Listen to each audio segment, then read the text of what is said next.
Zombies 3 has officially been released, with Zed, Addison, and everyone else in the gang of Seabrook High kids having a whole new enemy to defeat. We're just glad that the third film is finally here, and it seems like we've been waiting a really long time. Well, here's everything you missed in Zombies 3. Spoilers ahead, though, so tread with caution. Before we get into it, let's take a brief look at what's already happened in the Zombies universe before its third part. Zombies 1 and 2 recap. The first film, released on the Disney Channel in 2018, was a massive hit. Naturally, there was a sequel, released in 2020. In July 2022, Zombies 3 premiered on Disney+, and this movie may turn out to be even more successful than the first two films, probably because it was released on Disney+, the streaming service used by a wider audience. Zombies 3 is for sure a must-watch for those who enjoy cheery zombie movies. It's been some time since Zombies 2 came out, so if you need a refresher on what happened in the first two films, keep watching. In the first movie, right at the start, Zed and Addison explained to the audience how zombies were created in Seabrook. Hint, they're not naturally made. According to them, there was an accident involving a lime drink which blended with a suspicious green smoke to create zombies. Soon afterwards, as a result of some conflict, the townspeople had to create a wall and erect a barrier that would make sure the zombies and humans stayed separate. 50 years after the barrier was put up, the zombies have adapted and learned a few things. They can now peacefully talk to humans and are well on their way to integrating into their society. At the beginning of the movie, a rule was introduced that gave the zombies permission to attend high school with the human students. Right off the bat, Addison and Zed like each other. The film doesn't drag on because their mutual crushes quickly blossom into a secret romance. Not since High School Musical's Troy and Gabriella have we been this invested in a Disney Channel romance. Zed and Addison also go through a rough patch in the movie. Zed just wants to mix into the crowd and not be noticed as a monster, while Addison wants to find a place where she truly belongs. He wants to keep her safe while she wants to roam free. It's kind of a mess. They even break up, but then they get back together in the nick of time for the final song and dance. Now that we've got that out of the way, here are 10 things you definitely missed in Zombies 3. Number 10, the soundtrack may be a bit like Hamilton. One thing you probably didn't expect from Zombies 3 is an epic soundtrack. And we mean even better than one from the previous two movies.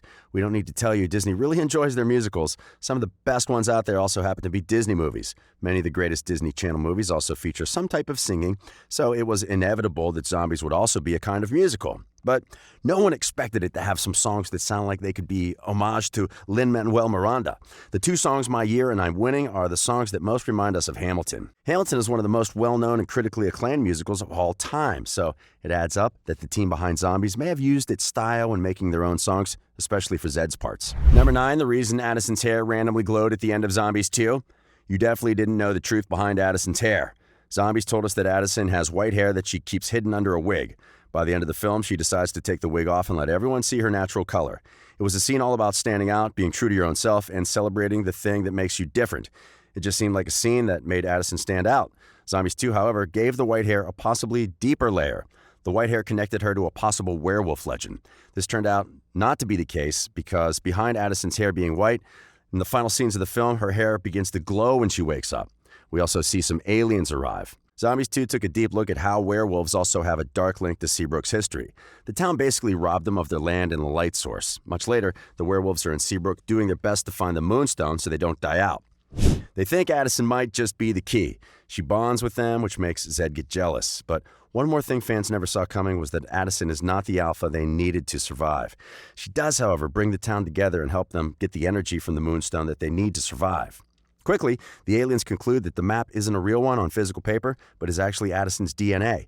She was always the most valued thing to her alien grandmother. Upon realizing this, the aliens turn her into their leader. She's given the appointment of leader in the journey to search for their ultimate planet and new home. Zed wants to join Addison on this journey, but being a non-alien, he's told his body isn't capable of traveling in space. This leaves Addison with a tough choice to make. Number 8, it was a box office hit. Did you know that Zombies 3 is right up there with the latest installment of the Thor franchise as one of the month's top releases? The movie performed well at the box office despite only getting a 5.3 rating on IMDb. Number 7, how much the cast loves Zombies 3. There's no way you would have guessed how much the stars of this movie loved working on it. Opening up to Screen Rant about filming Zombies 3, as well as his relationship with co-star Meg Donnelly, Milo had this to say. Me and Meg, when we auditioned for this, we were paired up with different people. We were reading with other people. I was reading with different Addisons. She was reading with different Zeds. But we had a connection because we were talking to each other in the lobby and the waiting room. They saw that and they were like, we need to try these two out. He added that he was really happy things worked out the way they did because he and Meg are really close now. He even went so far as to call her his best friend. Uploading snaps of the cast and crew to her Instagram, Donnelly captioned the photos quite ecstatically, saying she couldn't believe she was doing this and she was really thrilled about the whole thing. So we can definitely say that both our heroes enjoyed their time on screen and off screen too. Number 6, where did filming take place? Another thing you probably weren't aware of is that Zombies 3's filming took place between May and September of 2021. All shooting happened in Ontario and the Greater Toronto area. Both the previous films in the franchise were also filmed in the same place. The filming dates sync with the pictures uploaded by Donnelly to Instagram, which hinted that she was preparing for filming in May of 2021, and also with Jasmine Renee Thomas, who played Stacy. The actress and dancer uploaded a snap of the cast to Instagram towards the end of May 2021, announcing to their followers, "There's no place like home." Man, these actors really love being on set. Number 5, what about Zombies 4? Well, for now, there's been no news of a Zombies 4, and it doesn't look as though there's going to be one.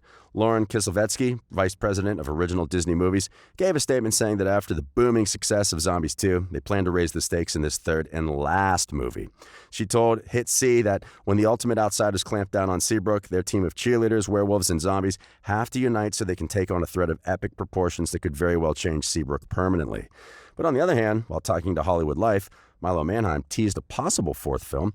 He said to reporters that Zombies 3 had been left in an open area where it could carry on into the Seabrook students' college years, or be left right where it is.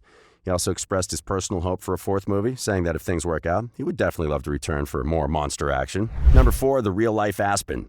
You definitely noticed a new cast member in Zombies 3, Terry Hugh. They played the alien Aspen, and we can bet you didn't know that Terry is actually non-binary in real life and goes by they-them pronouns. Much like their fellow cast members, Terry has also expressed in interviews how excited they are to be involved in this franchise. Even though we only saw them in the final installment of the series, we love their character. Number 3, what was the most precious thing in Seabrook? You definitely missed how the aliens discovering that the map is the most precious thing in Seabrook was linked with some Addison-related foreshadowing.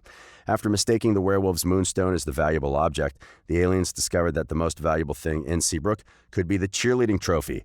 The final third of the film focused on the aliens' attempts to get the trophy, helped by Addison, who just discovered that she too was half alien, and the alien explorer was her grandmother. After this twist, there were many more just like it till the ending of the film. After the discovery, Addison chose to go with the aliens to help find themselves a home. After the humans, werewolves, and zombies assisted the aliens in launching their ship with the help of the Moonstone, the aliens found out that the trophy was not on the map either. At this point, it became obvious that the alien explorer's most valuable possession was her granddaughter, Addison. While trying to figure out the navigation to the utopian planet, Addison and the other aliens came to the realization that a truly utopian planet is not one where everyone lives harmoniously without ever having conflict, but one where people live harmoniously despite those conflicts and rough patches. Addison also found out that her grandmother wanted the aliens to come and live in Seabrook. Number 2, a happy ending. The final moments of Zombies 3 showed us Addison and the other aliens entering Seabrook during the graduation party. Zombies 3 also ended with Addison and Zed getting back together after a short period of separation. The aliens integrated into a diverse community of humans, zombies, and werewolves in the harmonious town of Seabrook. Even though we were given a satisfactory ending, we wouldn't be surprised if this isn't the last time we get to visit Seabrook. Considering how enthusiastic the actors are over zombies, we wouldn't be shocked if we get another movie in a couple of years, or maybe a Broadway show. And number 1, what exactly happened in the ending of Zombies 3? The plot of Zombies 3 included several crises. There was even an alien invasion and Zed's dreams of being the first zombie to attend college. Appropriately paced out with some twists here and there with a great ending to wrap it up, the film beat around the bush for quite some time before revealing the twist. If you missed out on just what that twist was, never fear, we got you covered. One of the main plot lines of Zombies 3 followed the journey of the aliens, led by the brilliant Aspen to locate a map that one of their alien explorers left behind on Earth. It's also specifically somewhere in Seabrook. Not much was told us about this alien explorer. That's all for today's video. If you enjoyed it, be sure to give it a thumbs up, subscribe to our channel for more movie-related news, and we'll see you next time. Bye.